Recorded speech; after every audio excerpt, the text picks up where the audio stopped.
All that cozying up with PM Modi. For years for what? Trump, who once couldn't stop singing praises about the India-US ties, now can't stop talking about India again. But not for the reason you think. So what's going on with Donald Trump and his aides? The sudden shift in tone isn't random. It says something much bigger. But first, hear this gentleman blame India for funding Putin's war machine, totally oblivious of the fact who is the real beneficiary of it. People want to feel sorry for them. Oh, they need the oil. They don't need the oil. It's a refining profiteering scheme. It's a laundromat for the Kremlin.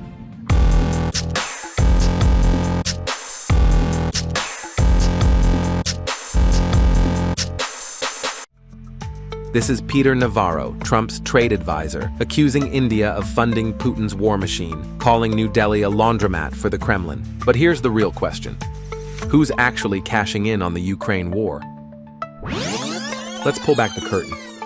Because while Washington points fingers at India, it might just be America turning this war into its biggest business deal yet. No wonder. Trump's a businessman first, and the world, his biggest customer. Navarro, while addressing a bunch of reporters outside the White House, accused India of perpetuating the Ukraine war by buying discounted Russian crude. He called it profiteering and even warned India that it was fueling bloodshed.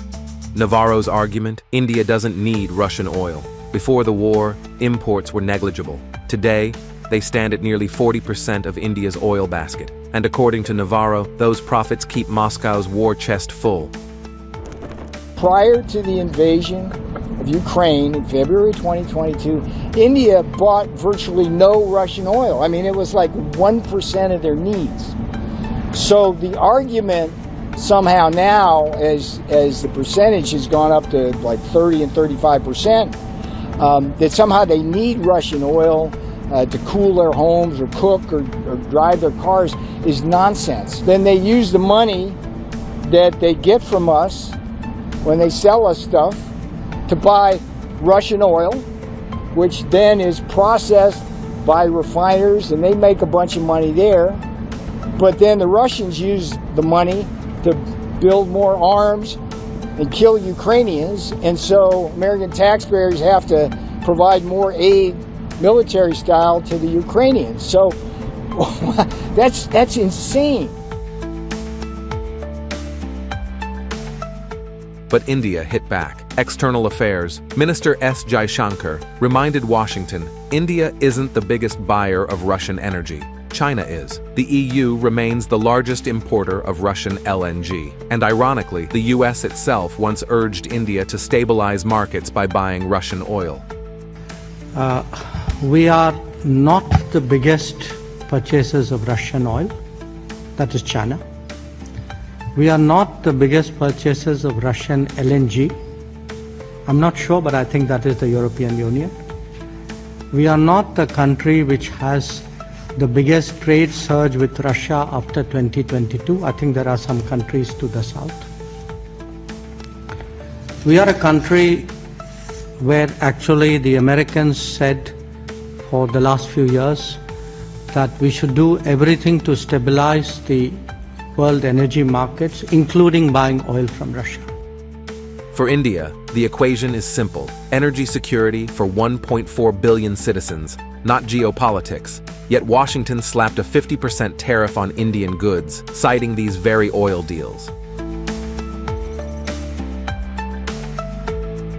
But here's the twist. While America lectures India about profiteering, a shocking report now reveals that the United States is making a killing profit from this war, literally. U.S. Treasury Secretary Scott Bessent admitted that U.S. arms are being sold to Europe at a premium, which then pass them to Ukraine, and President Trump is pocketing a 10% markup on the deals.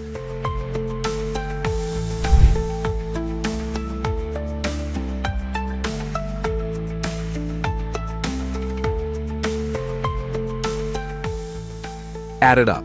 With Ukraine reportedly planning to buy $100 billion worth of weapons, Trump stands to make at least $10 billion over and above U.S. defense contractors' profits and taxes.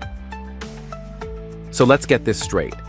India's oil imports are slammed as war funding, But America's arms sales are branded defending democracy. China calls it hypocrisy.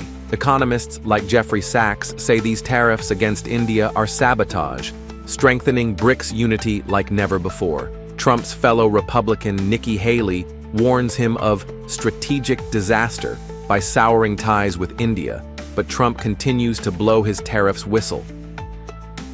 But New Delhi is unmoved. India insists its energy decisions are based on market realities, not political pressure. The irony is stark. While Washington cries foul at India's crude, it quietly fattens its own coffers on Ukraine's bloodshed. If you like this video, then like, share and subscribe to Mirror Now.